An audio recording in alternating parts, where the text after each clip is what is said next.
और हमारे प्रोटेस्ट का आज 34th डे है। सोनम सर की हंगर स्ट्राइक जारी है। आज उनकी हंगर स्ट्राइक का 26th डे है।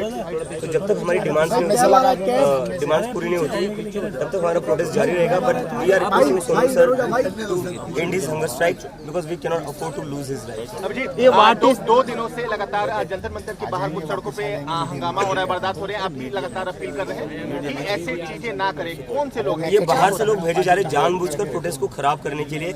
हम यहाँ पर 1 महीने से बैठे हुए थे, 1 महीने में ऐसी कोई वारदात नहीं हुई।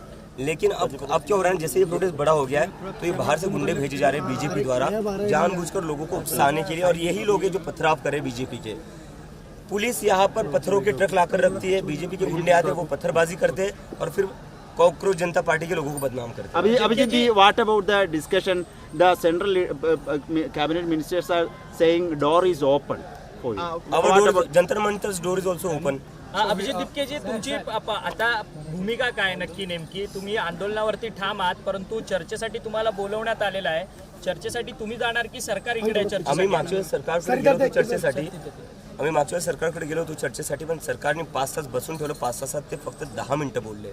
तर त्यांनी एका प्रकारे आमचा पूर्ण टाइम वेस्ट केलेला आहे. आता जर सरकारला चर्चा करायची असेल तर ही सरकारच्या घरी होणार नाही, आता ती जंतर मंतर. परंतु दिपके जी, या आंदोलनामध्ये अनेक वेगळ्या शक्ती देखील घुसलेल्या आहेत, तुमचं आंदोलन बिघडवण्याचं काम करतात आहेत. आणि या सगळ्या आंदोलन बिघडवत असताना पोलिसांचा देखील सौम्य लाठीचार्ज जो आहे तो आंदोलकांवरती होताना पाहायला मिळतोय. काय सांगाल या संदर्भात? जे लोक इथं उत्मात करतात पोलीस त्यांना काही करत नाही. 12-12 वर्षांच्या मुलींवर लाठीमार करतायत ते. 15-15 वर्षांच्या मुलींचे कपडे फाडून त्यांना मारतायत. पण जे सिव्हिल ड्रेसमध्ये काही लोक दगडफेक करत होते आणि असं पाहण्यात आले की काही पोलीसवाल्यांनी सुद्धा गाड्या फोडलेल्या आहेत. तर सिव्हिल ड्रेसमधल्या पोलिसांनी गाड्या फोडल्या, याचे व्हिडिओ आलेले आहेत. तर पोलीस कुठं ना कुठं कॉम्प्रोमाइज्ड आहे. पोलीस कुठं ना कुठं जे बाहेरून गुंडे येत आहेत त्यांच्यासोबत मिळून हे प्रोटेस्टला डिस्टर्ब करायचा प्रयत्न करतात. महाराष्ट्रात देखील मोठ्या प्रमाणात आंदोलन होताना पाहायला मिळतं. मुंबईमध्ये राज ठाकरे, आदित्य ठाकरे किंवा अमित ठाकरे हे सगळेजण आता आंदोलनात सक्रियपणे सहभागी होतात आहेत. आंदोलक मुलांच्या पाठी उभे राहतात आहेत.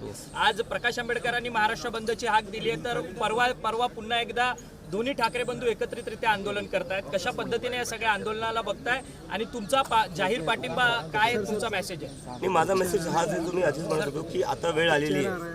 आपल्या सगळ्यांना आपले जे पॉलिटिकल डिफरन्सेस आहे ते बाजूला ठेवावे लागतील. आपले जे काही आयडिओलॉजिकल डिफरन्सेस आहे ते बाजूला ठेवावे लागतील. कारण की आता जो विषय तो खूप मोठा विषय आहे, देशाच्या भविष्याचा विषय.